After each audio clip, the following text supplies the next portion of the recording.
aula de hoje, nós vamos ver como todas as coisas que Deus criou possuem verdade, certo? Toda a criação reflete um pequeníssimo reflexo da beleza, da bondade e da verdade que é Deus. A verdade de Deus está presente em todas as criaturas e em nós, pessoas. Criaturas racionais com inteligência, somos capazes de perceber essa verdade, admirá-la e louvar o Criador por ela. Então, segundo Santo Tomás de Aquino, a verdade é a perfeita correspondência entre a realidade e o intelecto. Isso significa que a realidade existente pode ser compreendida pela inteligência e, portanto, pode-se conhecer a verdade. O intelecto de Deus é perfeito e ele, como Criador, sabe a verdade de tudo. Portanto, aquilo que Deus nos revela é a verdade. Mas então vamos entender essa frase melhor. A verdade é a perfeita correspondência entre a realidade e o intelecto. O que isso significa? Então, por exemplo, a realidade é tudo que é real, certo? Isso é realidade. Tudo que é real. Então, por exemplo, vamos falar sobre a verdade dessa imagem.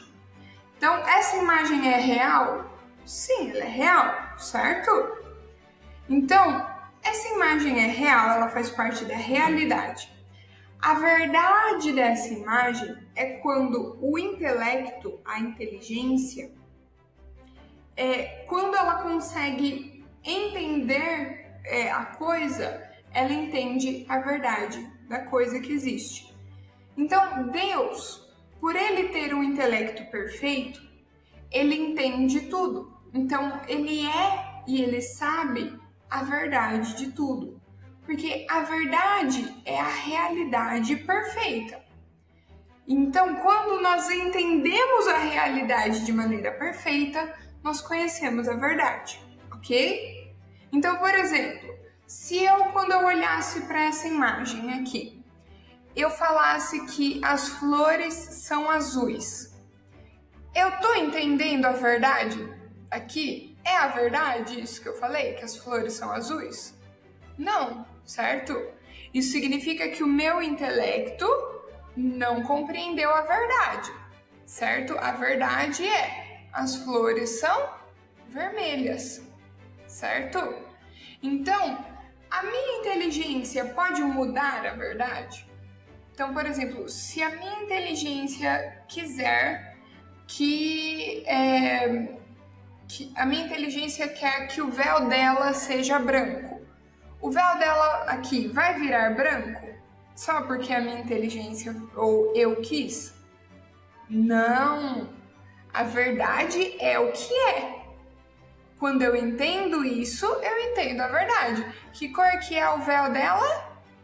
Preto, certo? Essa é a verdade. E Deus? Deus sabe toda a verdade? Ele sabe toda a verdade. Então, Deus é a verdade. E nós sabemos toda a verdade? Não. Nós podemos ir conhecendo a verdade ao longo do tempo? Podemos, certo? E Deus colocou a verdade na criação para que a gente possa, então, conhecê-la melhor e, assim, conhecer Ele, certo?